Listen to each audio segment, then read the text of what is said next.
wa ashabihi ajma'in amma ba'du. Pembahasan kita masuk pada halaman yang ke-17. Silakan melihat kitabnya, halaman 17. Al-hadisatu ats-tsaniyatu. Peristiwa yang kedua. Setelah Nabi SAW menerima wahyu di Gua Hira, beberapa hari kemudian itu tidak langsung turun wahyu. Jadi disebutkan bahwa Nabi SAW mengalami fatrah. Fatrah itu tidak langsung wahyu turun berturut-turut. Jadi ada jeda. Dan disebutkan oleh ahli sejarah, dibenarkan dalam beberapa riwayat bahwa panah yang dilempar dari setan atau jin yang mencuri dengar berita dari langit itu semakin dahsyat. Wa ramyul jinni, pelemparan jin bisyuhub dengan panah dari api, ba'da 20 yauman min mab'athihi. Setelah 20 hari dari diutusnya Rasul sallallahu alaihi wasallam sebagai seorang nabi. Dan para ulama itu berbeda pendapat. Ada yang mengatakan sebelum Nabi SAW diutus, para jin, para setan itu saling bahu-membahu mendengar berita dari langit. Sehingga mereka mengetahui yang gaib karena mendengar tadi berita dari malaikat. Sebagian ulama yang lain mengatakan bahwa mereka bisa mencuri dengar, tetapi kadang-kadang terpanah dengan api sehingga rontok lagi ke bawah sehingga tidak berhasil. Tapi pada saat itu panah yang dilemparkan tidak sedahsyat atau sesering setelah Nabi SAW diutus. Ketika Nabi SAW diutus, maka panah yang dilemparkan para malaikat kepada para jin yang mencuri dengar berita langit itu semakin dahsyat. Dan ini adalah bagian dari keimanan ahli sunnah wal jamaah. Wa huwa amrun masyhur, dan perkara inilah terkenal inda naqalati sirati, menurut para ahli sejarah. Wa kanati syuhubu tulqa min qabl, dan adalah panah itu sudah dilemparkan sebelumnya, lakinna ilqa'aha, tetapi pelemparannya itu kana qalilan, masih sedikit.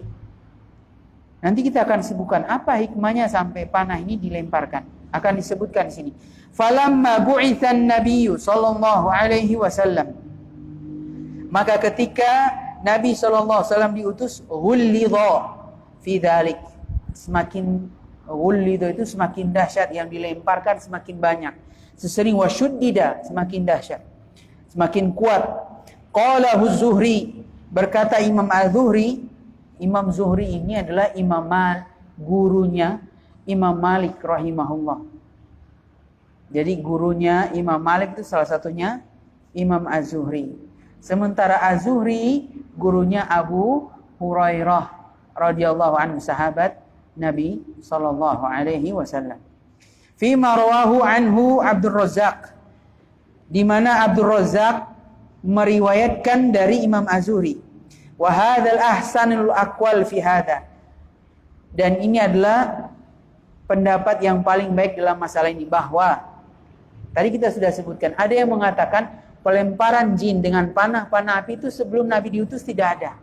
Sebagian ulama mengatakan, sebagian yang lain ada, tapi intensitasnya sedikit. Dan ini adalah pendapat kedua ini yang paling baik. Jadi sudah ada.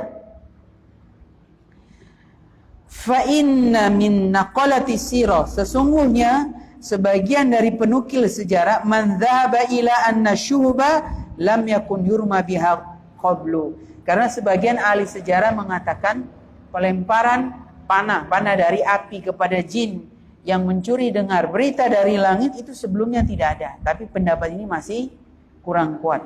Wa kana ibtida'u ramiha ba'da bi'datihi sallallahu alaihi wasallam. Mereka mengatakan jin itu mulai dilempar dengan panah api setelah diutusnya Rasulullah sallallahu alaihi wasallam. Lakinna ishtidaduhu wa quwwatuhu kana ba'da mab'athihi sallallahu alaihi wasallam bi 20 yawman.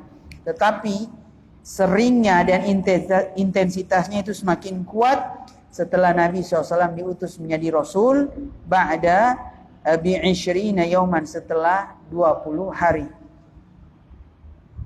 Apa hikmahnya? Kenapa hal ini dibahas dalam masalah sirah?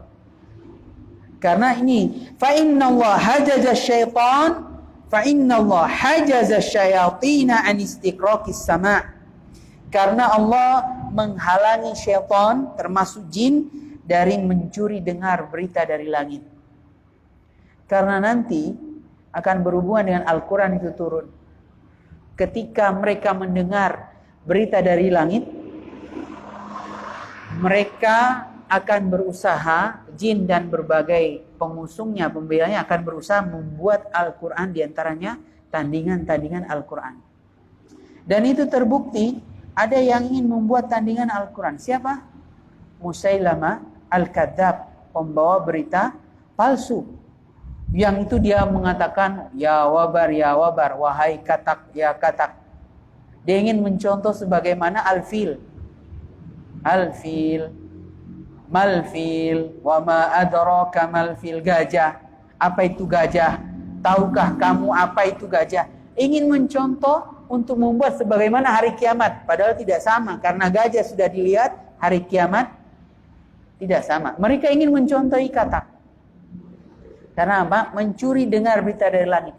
Ketika Allah menutup pintu ini dan mereka dilempar dengan panah-panah api oleh para malaikat sehingga mereka jatuh berjatuhan dan mereka tidak punya hujjah terhadap Al-Quranul Karim. Mereka ingin membuat Al-Quran semisalnya 1 ayat, 10 ayat semisal dengan Al-Quran, tidak mampu. Karena kemukjizatan Al-Quran itu sendiri yang merupakan kalamullah. Adapun setan dan jin hanya mendengar sedikit dan mereka kebanyakan menerka-nerka dan berita mereka adalah bohong. Kadang-kadang betul.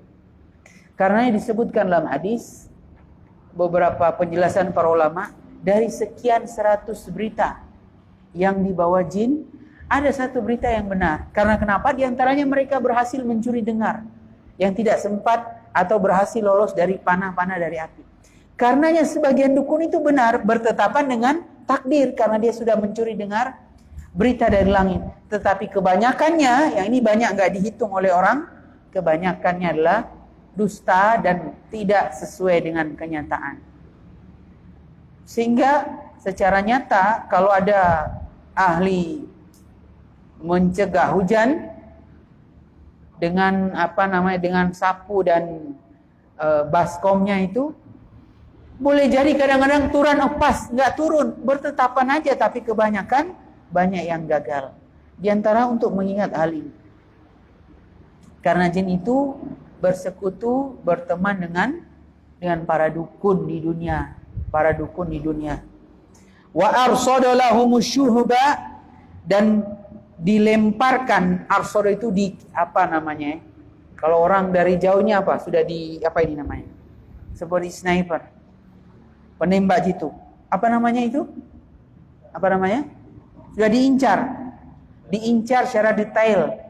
Wa arsada lahumus syuhuba, dan mereka diincar oleh oleh panah-panah dari api, hifdzan, sebagai bentuk penjagaan, lil munazzali ala nabi sallallahu alaihi wasallam min kadhibihim wa batilihim, sebagai bentuk penjagaan terhadap Al-Quran yang diturunkan kepada Rasulullah SAW atas kedustaan mereka dan kebatilan mereka. Apa maksudnya? Maksudnya adalah kalau mereka berhasil mencuri dengar, seolah-olah Al-Quran ada tandingan. Kemujizatan Al-Quran sudah tidak tinggi lagi karena hampir sama, mirip-mirip. Mana yang benar? Tetapi Allah Subhanahu wa taala mendustakan semua kedustaan mereka dan menggagalkan rencana para syaitan ini dari kalangan jin untuk mendengar berita dari langit. Berita dari langit itu bisa takdir, bisa rahasia-rahasia tertentu, dan bisa juga firman Allah Subhanahu wa taala. Tapi sayang kan yang didengarkan separuh-separuh. Tidak murni, tidak 100%, sehingga yang adalah bercampur dengan kedustaan. Satu kebenaran bercampur dengan kedustaan. Dan ini dinukil oleh para ulama ahli sejarah. Kenapa dinukil padahal seolah-olah bukankah berita langit ini bersifat gaib? Yang lain adalah langsung dilihat Nabi SAW secara nyata. Rahasianya adalah karena Nabi setelah itu akan mulai menerima wahyu.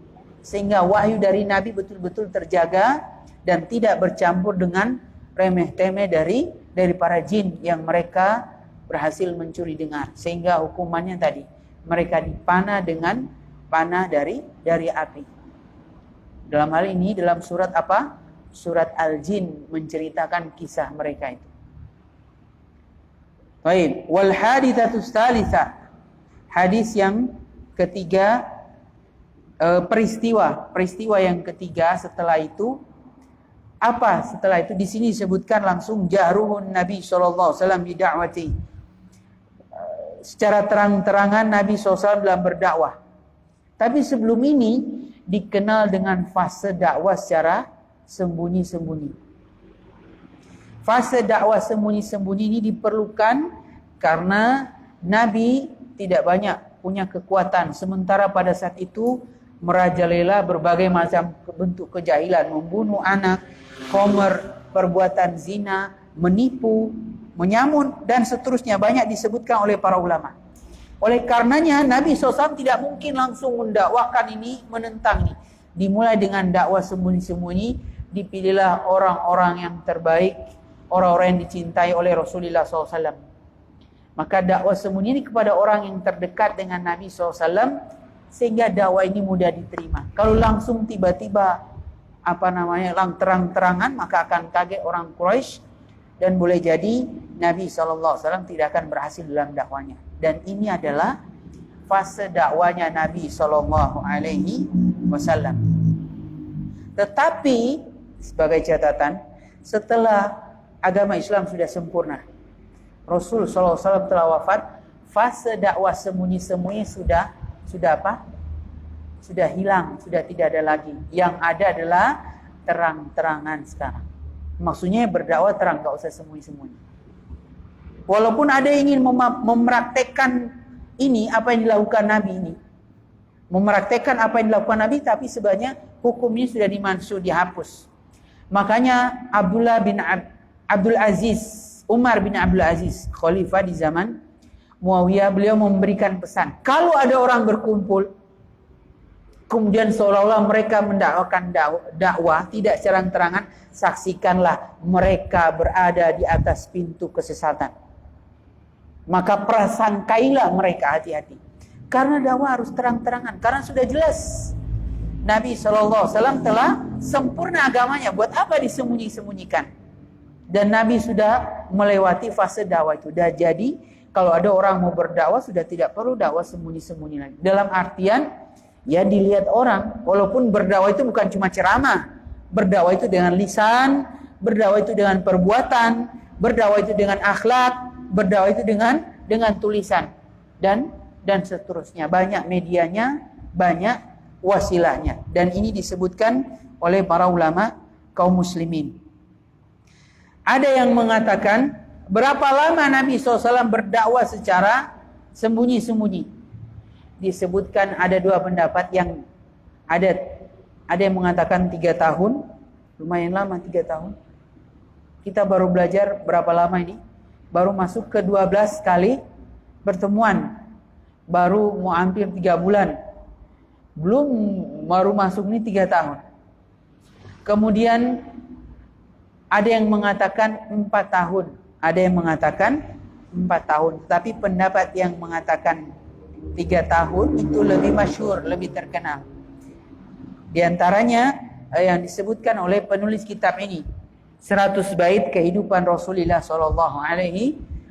Beliau mengatakan di dalam nazam beliau ini, kama qala an-nazimu, perhatikan, silakan dilihat, kama qala an-nazimu, berkata yang membuat syair ini, syair 100 bait, syair sejarah, thumma da'a fi rabi'il a'wami bil amri jahratan ilal islami. Kemudian Nabi SAW berdakwah kepada Islam Rabiul A'wam. pada tahun keempat. Rabi itu artinya 4. Pada tahun keempat. Berarti 3 tahun sebelumnya berdakwah Syria. Nah, penulis kitab ini memilih pendapat 3 tahun. Nabi SAW berdakwah secara Syria. Bil amri jahrotan, mendapatkan perintah berdakwah jahrotan secara terang-terangan kepada agama Islam. Maka yang didakwai adalah orang-orang yang terdekat beliau, yang cinta kepada beliau. Karenanya secara mutlak, siapakah yang paling pertama masuk Islam setelah Nabi SAW? Istrinya, tentu pasangannya, Khadijah radhiyallahu anha, dari kalangan wanita, dari kalangan sepuh. Siapa? Ini enggak disebut kalangan sepuh. Abu Bakar ketika masuk Islam umur 38 tahun. Belum sepuh, masih muda-muda. Bahkan 38 tahun itu belum masuk umur puber kedua. Puber kedua umur 40 ke atas. Waraqah bin Naufal. Waraqah ini adalah sepupunya Khadijah radhiyallahu anha, dan sepupunya ini beragama Nasrani dan ahli kitab.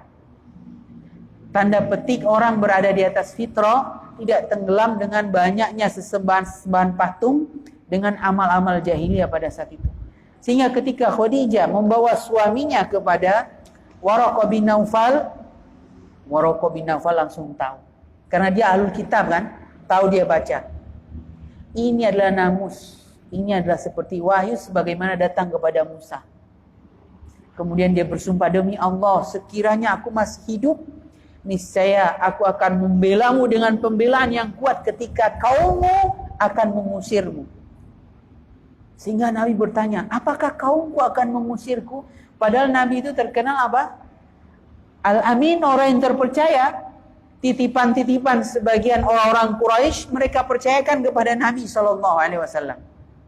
Makanya dalam sejarah, kenapa Ali bin Abi Thalib diganti untuk tidur di mana? Di tempat tidurnya Nabi SAW ketika hendak berhijrah. Dan Nabi langsung berangkat, Ali ditinggalkan. Ali itu yang nanti akan apa? Ali itulah yang akan memberikan titipan-titipan yang pernah dititipkan kepada Nabi untuk diserahkan kepada orang-orang Quraisy yang menitipkan itu. Kalau kita zaman sekarang, wah saya mau dibunuh, mendingan saya bawa aja langsung barang-barang ini yang titipan. Rugi besar kalau saya mau kembalikan lagi, padahal nyawa adalah taruhannya. Tetapi Nabi SAW mendapatkan predikat yang agung dari Rasulullah SAW, wa innaka la'ala khuluqin azim, dan sungguhnya engkau wahai Rasul sungguh memiliki budi pekerti yang mulia. Taib. Kemudian tadi dari kakek beliau Waraqah bin Naufal. Nah, dari orang dewasa, dari sepuh, orang dewasa dengan anak-anak. Kemungkinan ketiga anak-anak. Siapa yang masuk Islam duluan? Abu Bakar, Ali bin Abi Thalib. Karena Ali bin Abi Thalib ini setelah Nabi SAW menikah, Abu Thalib itu punya 3 anak. Ja'far bin Abi Thalib, kemudian Ali bin Abi Thalib, dan Aqil bin Abi Thalib. Nah, ada 3 paman Nabi, 3 anaknya paman Nabi Abi Thalib. Kemudian Abu Thalib ini termasuk agak susah. Dilihat oleh Nabi SAW susah. Maka dipanggillah paman-paman beliau. Paman Nabi ada Hamzah, ada Abbas, ada Abu Lahab, itu paman Nabi. Tapi Nabi lebih dekat kepada Abbas. Sehingga Nabi bersama Abbas mendatangi Abu Thalib. Bagaimana kalau anakmu ini kita rawat, kita bantu. Kata Abu Thalib, selama Aqil tidak disentuh, terserah kalian. Aqil adalah anak kesayangan Abu Thalib. Lebih dia senangi, mungkin paling bungsu. Maka Nabi mengambil Ali, sementara Abbas mengambil Ja'far. Jadi Ja'far bin Abi Thalib itu, yang Ja'far ini sebagai juru bicara terkenal di negeri Habasyah, melawan syubhatnya pendeta-pendeta ketika perkara Maryam. Itu diangkat oleh orang-orang Quraisy yang datang menghasut supaya dikembalikan saja ini orang-orang jahat yang kabur ke Habasyah. Pembicara pada saat itu apa? Ja'far. Ja'far. Dan Ja'far ini adalah sepupu Nabi SAW yang dirawat oleh Abbas. Dirawat oleh Abbas bin Abdul Muttalib. Nah, berarti Ali bin Abi Thalib tentunya anak yang kecil, masih kecil, disebutkan umur beliau itu masih 10 tahun. Tentu Nabi SAW sudah berjasa dalam hidupnya dan dekat. Belum lagi akhlak yang mulia Nabi SAW. Tentu Ali bin Abi Thalib ketika diajak masuk Islam, ya mau nggak mau dia akan ikut, tanda petik orang tua asuhnya tentunya. Setelah itu siapa? Setelah itu Zaid bin Haritha, budaknya Khadijah radhiyallahu anha. Zaid bin Haritha dari kalangan budak. Zaid bin Haritha ini masih kecil, diculik kemudian jadikan budak. Nah, budak ini dibeli oleh Hakim bin Hizam yang kemudian masuk Islam, salah seorang sahabat Nabi SAW yang banyak meriwayatkan hadis-hadis muamalah, hadis-hadis tentang dagangan, hadis-hadis tentang tidak boleh menjual barang yang belum dimiliki. Nah, ini Hakim bin Hizam yang meriwayatkan. Karena Hakim bin Hizam ini saudagar. Hakim bin Hizam adalah sepupunya Khadijah radhiyallahu anha. Nah, ketika Khadijah menikah, lagi berusaha sebelum menikah, lagi usaha-usaha, Zaid bin Haritha dihadiahkan Hakim bin Hizam sepupunya ini kepada Khadijah. Pada siapa? Khadijah. Nah, Khadijah ketika menikah dengan Nabi SAW, Khadijah menyerahkan hadiah. Jadi boleh istri memberikan hadiah kepada suami. Khadijah memberikan hadiah berupa budak Zaid bin Haritha kepada siapa? Kepada Nabi SAW. Dan Nabi sangat senang sekali. Karena Nabi kita sudah sebutkan mempunyai anak. Berapa jumlahnya? Kemarin berapa kita sebutkan? Berapa? 6. Siapa perempuan? Zainab, Ruqayyah, Ummu Kulsum, Fatimah. Kemudian yang paling tua siapa? Anak laki-laki? Qasim dan Abdullah. Nah, Qasim dengan Abdullah ini meninggal duluan sehingga nggak ada anak laki-laki. Nah, Zaid bin Haritha jadi budak Nabi SAW, tapi bukan dilakukan sebagaimana budak, seolah-olah anak. Dan Nabi sangat sayang karena Nabi anak laki-lakinya sudah meninggal, sehingga terkenalah pada saat itu Zaid bin Muhammad, sampai kemudian turun ayat melarang anak yang tidak boleh dinasabkan kecuali kepada bapaknya yang sah. Bapak yang sah yang melalui pernikahan, bukan bapak biologis. Bapak yang sah yang melalui pernikahan. Kemudian setelah itu Zaid kembali lagi ke nasab berikutnya, nasab sebelumnya, Zaid bin Haritha dan bukan lagi Zaid bin Muhammad. Setelah turun ayat melarang anak dipanggil atau dinasabkan kepada selain bapak kandungnya yang sah secara pernikahan. Kemudian setelah itu dari budak, nah dari orang dewasa, ya tentunya orang paling dekat yaitu Abu Bakar As-Siddiq radhiyallahu taala anhum ajma'in. Abu Bakar umurnya 38. Tidak jauh dari Nabi SAW yang umurnya 40, cuma beda 2 tahun. Tentu teman sebaya ini adalah teman yang paling dekat dengan Nabi SAW, maka mereka lah yang pertama kali menyambut dakwah Nabi SAW secara sembunyi-sembunyi. Kemudian dari semua itu setiap anggota ini memanggil lagi orang-orang agar masuk Islam. Sehingga Abu Bakar membawa 5 orang dari 10 orang yang dijanjikan masuk surga. Luar biasa pahala Abu Bakar. Makanya Umar pernah mengatakan, sekiranya pahala Abu Bakar ditimbang dalam satu apa ini kalau 2 timbangan? Kifah, kalau bahasa Arab apa namanya? Ya, neraca. Ahsantum. Pahala Abu Bakar ditimbang 1 neraca dengan pahala Umar dan seluruh anggota keluarga Umar. Pahalanya digabung. Ditimbang dalam neraca masih pahala Abu Bakar 1 orang itu lebih berat. Karena di zaman Umar kan memimpin kaum muslimin lama. 10 tahun kurang lebih. Dan penuh keadilan walaupun tegas. Dan orang-orang bahagia sejahtera. Nggak gampang orang melakukan pelanggaran. Sehingga orang mengatakan jasanya Umar karena ekspansi wilayah kaum muslimin semakin luas dan banyak yang tunduk kepada kekhilafan kaum muslimin. Sehingga kemudian muncul banyak orang, wah Umar ini betul-betul luar biasa jasanya. Kemudian Umar sampai membuat perumpamaan seperti itu. Nah, Abu Bakar, bayangkan 5 orang penghuni surga yang ditetapkan di antara 10 orang melalui tangan Abu Bakar. Dan mereka orang-orang penting dalam Islam. Utsman bin Affan, khalifah ketiga, masuk Islam melalui tangannya Abu Bakar. Abdurrahman bin Auf, saudagar kaya yang terkenal, Utsman bin Affan juga masuk Islam melalui tangan siapa? Abu Bakar. Sa'ad bin Abi Waqqas masuk Islam melalui tangan siapa? Abu Bakar. Zubair bin Awam masuk Islam melalui tangan Abu Bakar. Kemudian siapa?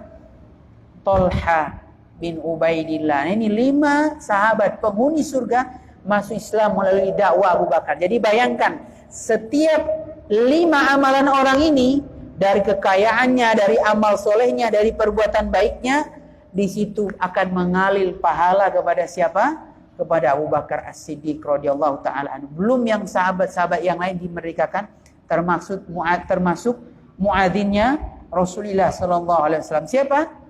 Bilal bin Rabah dan yang lain sebagainya. Karena Rasulullah sallallahu alaihi wasallam bersabda, "Man dalla ala khairin falahu mislu ajru fa'ilihi." Barang siapa yang menunjukkan kepada satu kebaikan, maka baginya pahala seperti orang yang melakukannya. Naam. Fakana Nabi sallallahu alaihi wasallam. Kita lanjutkan, lihat di kitab halaman 18. Dan adalah Nabi sallallahu alaihi wasallam ba'da bi'tsatihi atau ba'da ba'tsihi, setelah diutusnya beliau menjadi nabi, wal inzalil alaihi, dan setelah diturunkan Al-Qur'an kepadanya, yad'u sirran salasatinin, berdakwah secara rahasia, tidak terang-terangan selama 3 tahun.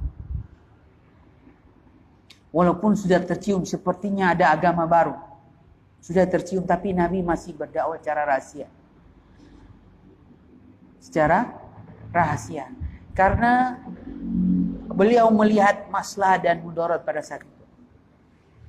Nah, sekarang bertanya, bolehkah berdakwah secara rahasia-rahasia lagi?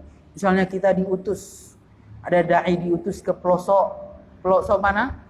Pelosok negeri yang banyak misalkan misionaris atau masih paganisme, penyembah pohon-pohon, kepercayaan animisme, dinamisme.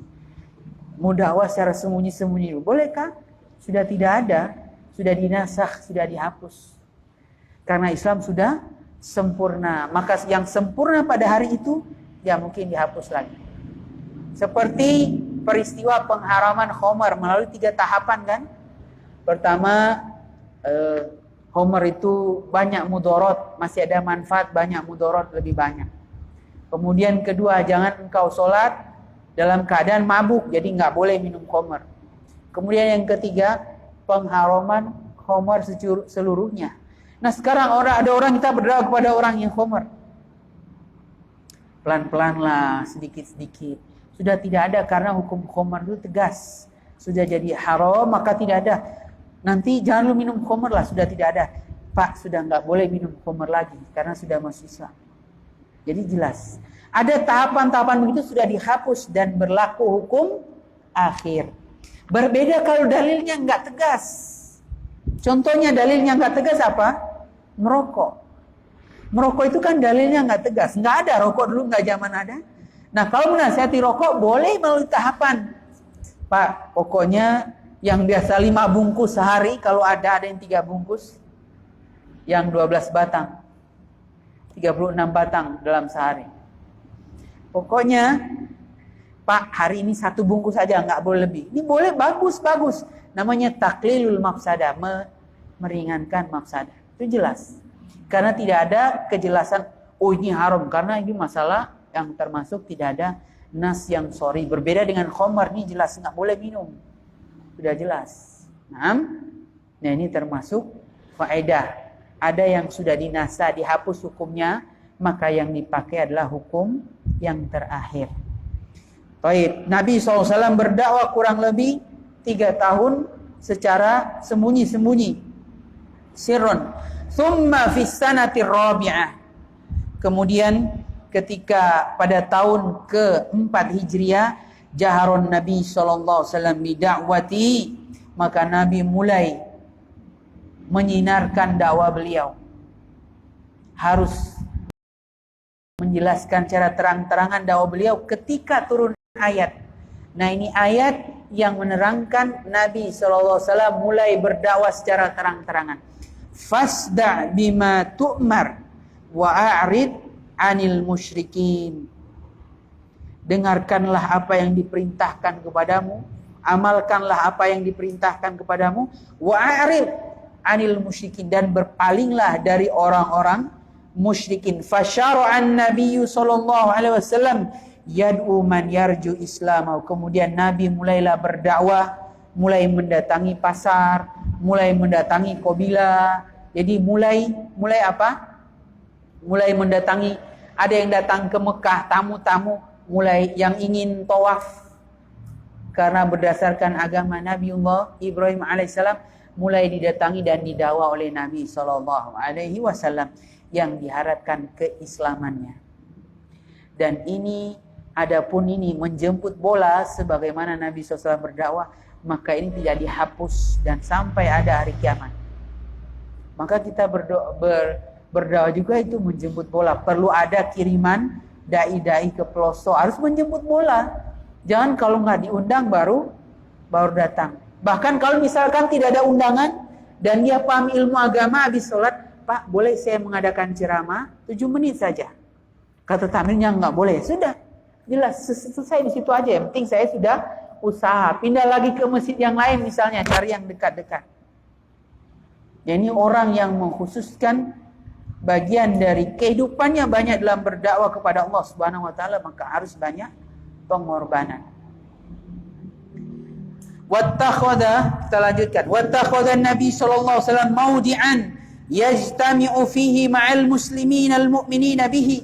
Dan Nabi SAW menjadikan satu tempat di mana banyak kaum muslimin dan orang-orang berkumpul di dalamnya, orang-orang beriman. Apa tempat itu? Wa yulqa fihi ragibina fil imani bihi sallallahu alaihi wasallam. Dan beliau menyampaikan ceramah, menyampaikan dakwanya, menyampaikan risalahnya bagi orang-orang ragibin, bagi orang-orang yang suka dengan keimanan, bagi orang-orang yang mau menganut agama Islam secara tulus. Wahwa, dan itu adalah Darul Arqam Ibnu Arqam.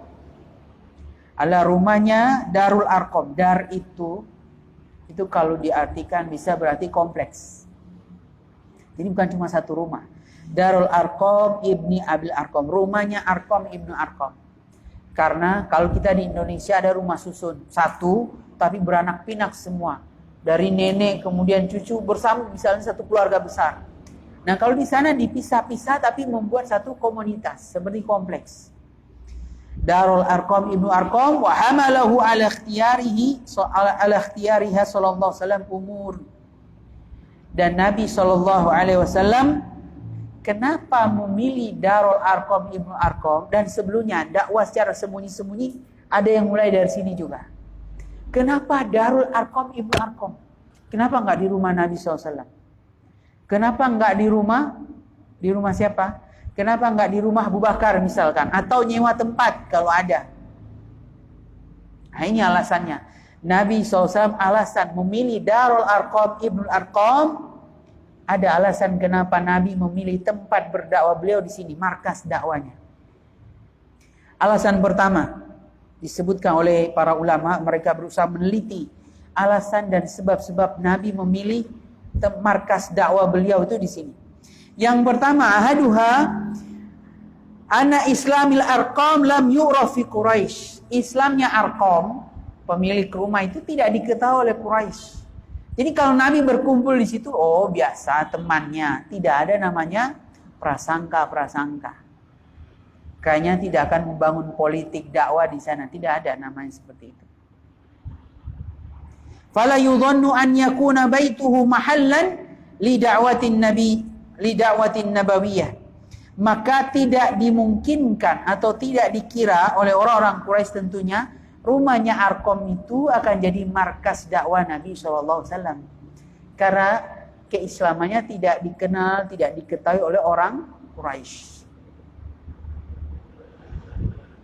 Nah, ini ada satu faedah berharga yang banyak orang yang lalai di darinya. Ada misalkan orang-orang penting yang sudah mulai ngaji, itu nggak usah di mana dipublikasikan, biarkan berjalan apa adanya. Gubernur ngaji duduk di majelis ini, diposting, akhirnya ada orang-orang yang tidak berkepentingan apa membuat gubernur ini namanya tidak baiklah misalkan dan sebagainya. Ini termasuk fikih dakwah dan banyak belum paham. Ada misalkan pemerintah, menteri yang sudah mulai duduk ngaji, biarkan apa adanya. Jangan cari disebar, lihat sudah ngaji di tempat kita. Buat apa? Walaupun kesannya alhamdulillah gubernur mulai ngaji. Nah, bagaimana simpatisannya yang tidak senang dengan dakwah kita? Belum yang lain. Jadi biarkan apa? Ada, biarkan dia mengalir. Kalau sudah diketahui ya diketahui, kalau tidak ya tidak. Biarkan dia mengalir sesuai sunnatullah. Karena tidak ada kepentingan kita merangkan, oh itu sudah ngaji. Tugas kita adalah masing-masing beribadah kepada Allah Subhanahu wa ta'ala. Jadi ini penting. Ini bagi yang lain perhatikan. Ada yang kadang-kadang menurut kita kayaknya nggak apa-apa, biasa saja, ikut rame. Tapi kita tidak tahu akibatnya sangat besar. Bahkan bisa merubah apa? Sebuah kebijakan, strategi, bisa membuat kacau atau bisa membuat heboh. Sehingga ada konsekuensi-konsekuensi di balik itu. Nah ini, termasuk ini. Siapa? Arqam tidak dikenal keislamannya oleh Quraisy. Tapi Nabi sudah berdakwah secara zahir kan? Nabi tidak mengatakan, ayo berkumpul di sini. Biasa saja dakwah. Dipanggil Nabi, ayo mengajak ngaji di sini. Itu faedahnya. Sehingga orang yang baru dakwah apa? Ya berjalan apa adanya, tidak langsung di gap atau langsung potong ke akar-akarnya.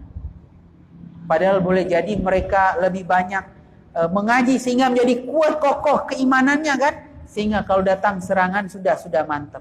Ini baru satu ngaji sudah disebar, sehingga yang terjadi adalah betulkah Anda ngaji sini? Enggak, cuma kebetulan lewat, cuma duduk, setelah itu enggak datang lagi.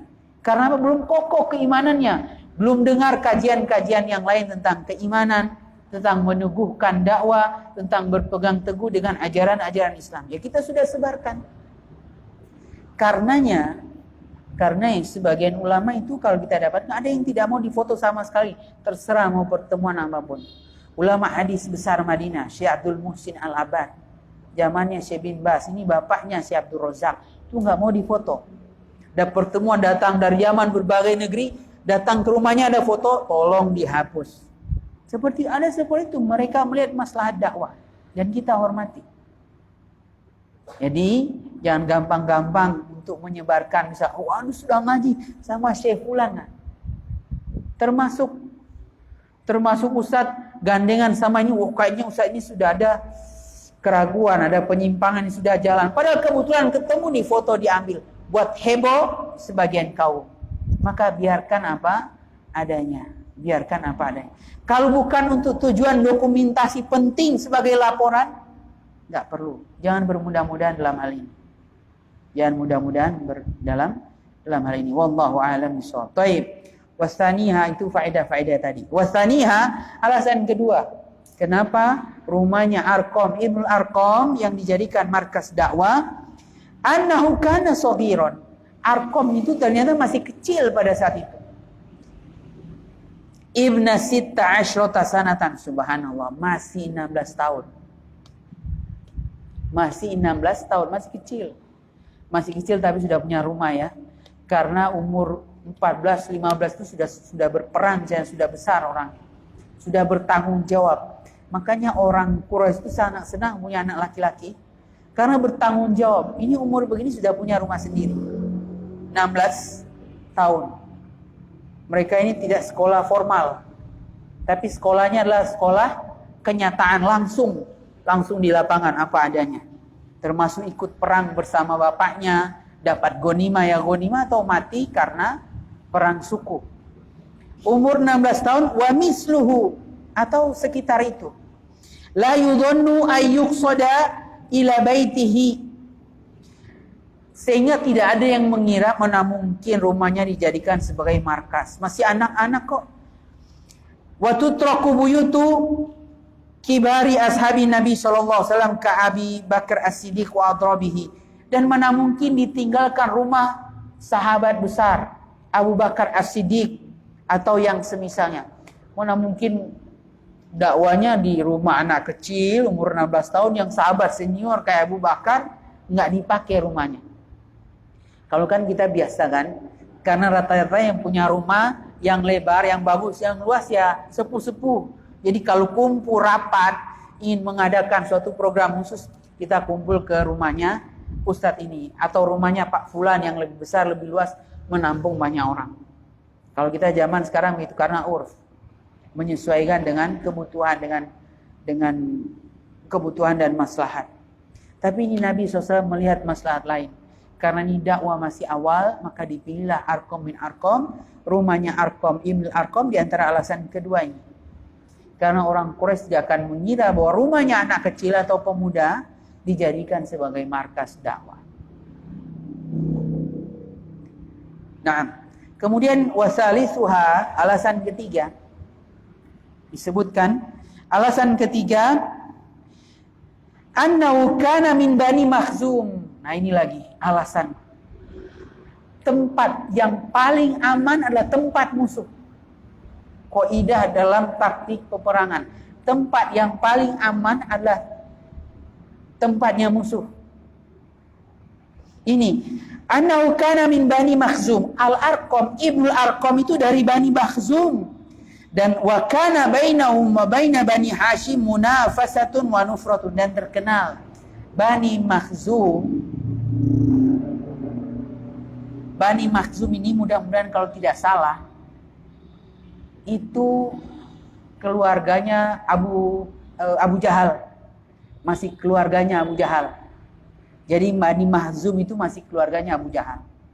Dan Abu Jahal kan berusaha mengambil pengaruh dengan Abu Thalib, pembesar Quraisy. Quraisy itu lebih tinggi, lebih luas, tapi masing-masing di bawahnya ada family. Nah ini Bani Makhzum. Dan terkenal Bani Makhzum dengan Bani Hashim. Bani Hashim itu keluarganya Nabi. Itu ada permusuhan dan perlombaan. Jadi perlombaan, persaingan ketat begitu. Baik dalam masalah kekuatan, masalah pengaruh, masalah kekayaan, masalah ekonomi yang dagang-dagangan, dan seterusnya. Fala yudhannu hina idzin anna Muhammadan sallallahu alaihi wasallam al-Hashimi ya'ti ila daril Arqam al-Makhzumi. Maka orang Quraisy tidak mengira, orang Quraisy maksudnya orang-orang kufar, orang-orang yang tidak beriman dan tidak suka dengan agama Nabi Muhammad SAW, tidak mengira mana mungkin Nabi yang dari Bani Hashim mau berkumpul di rumahnya Al-Arqam Bani Makhzum. Nah ini. Sehingga muncullah kaidah taktik peperangan, rumah yang paling aman adalah rumah musuhmu. Dan terkenal itu Ibnu Taimiyah. Ibnu Taimiyah itu pernah dipukul oleh seorang musuhnya di zamannya. Ibnu Taimiyah ini dipukul sama teman-teman, didorong sampai tertidur Ibnu Taimiyah. Sampai hampir pingsan lah, sampai nggak berdaya. Akhirnya polisi Sultan datang ke Ibnu Taimiyah. Mana orangnya? Nggak ada, kita cari.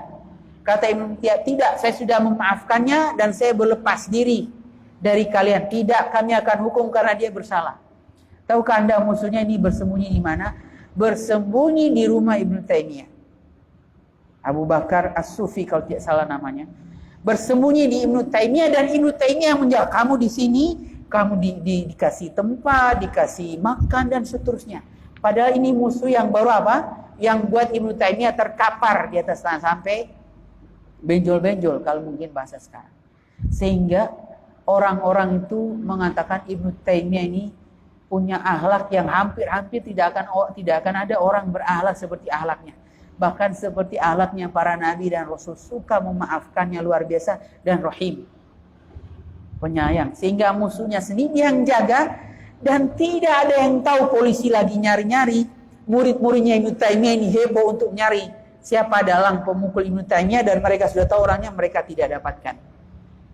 Mereka tidak dapatkan. Dan anehnya, murid-murid sufinya yang belakangan, padahal ini pembesarnya ya, ketuanya, senang sama Ibnu Taimiyah. Murid-muridnya pembesar ini yang belakangan itu sangat benci sama Ibnu Taimiyah. Padahal Ibnu Taimiyah yang membela guru besar mereka dahulu. Baik. Naam, alasan keempat, warabi'uha, kita lihat kenapa rumahnya Al-Arqam, Ibnu Al-Arqam dijadikan sebagai markaz. Anna darahu kana inda Safa. Bahwa rumahnya Al-Arqam, Ibnu Al-Arqam itu di Safa. Nah, berbukit-bukit. Kalau ada yang pernah umroh atau haji, nah Safa kan ada batu kayak tinggi-tinggi gitu. Nah, di sekitar situlah rumah Al-Arqam, Ibnu Al-Arqam. Biasanya ada tulisan Al-Arqam. Nah, ini rumahnya. Biasanya di situ. Ini pusat dakwah Nabi SAW. Kalau orang mau sa'i antara Safa dan Marwah, Safa kan seperti batu-batu kemudian dikelilingi pagar. Nah, ini Safa. Nah, di sekitar situ rumahnya siapa? Al-Arqam, Ibnu Al-Arqam. Wahya maudi'un yaktsuru fi nas, dan itu adalah tempat yang banyak dilalui manusia. Tempat banyak dilalui manusia. Fala yuttala hina idin ala man yumayyaza aw ma yumayyazu bihi dukhulun nabi sallallahu alaihi wa ashabihi wa khurujuhum. Maka orang itu tidak akan mudah meneliti dengan saksama masuknya Nabi dan sahabat-sahabatnya di rumah itu dan keluar mereka. Karena kenapa? Orang kan banyak. Jadi untuk teliti itu sukar. Yang mana ya? Dan tidak ada namanya waktu itu ya, belum ada mata-mata untuk cari mana dakwah Nabi. Karena banyak orang dan orang kan bergabung, tidak tahu mana yang masuk yang keluar dari rumahnya Al-Arqam, Ibnu Arqam, karena memang di depan rumahnya sudah banyak dilalui oleh manusia sehingga tidak mungkin itu dijadikan pusat perhatian. Biasa kalau tempat sembunyi di mana? Di daerah yang sunyi, sembunyi, nggak ada orang. Nah, ini Nabi SAW bersembunyi di tempat yang ramai. Boleh dipraktekkan, boleh dipraktekkan. Tapi kita tidak menjamin apakah hasil akhirnya sama. Kalau engkau mau kabur, lari misalkan, larilah di tempat yang ramai. Tapi sekarang susah. Karena orang Indonesia terkenal dari orang-orang yang kepo. Jadi ketika dia tanya, Anda dari mana? Nanya kan alamat, dari mana? Orang mana? Pasti akan diketahui, kecuali akan muncul kedustaan dan kebohongan baru. Wallahu a'lam bishawab. Dan dengan ini mulailah bersinar dakwah Rasulullah sallallahu alaihi wasallam. Baik, ada pertanyaan? Tafadhol kalau ada yang ingin bertanya.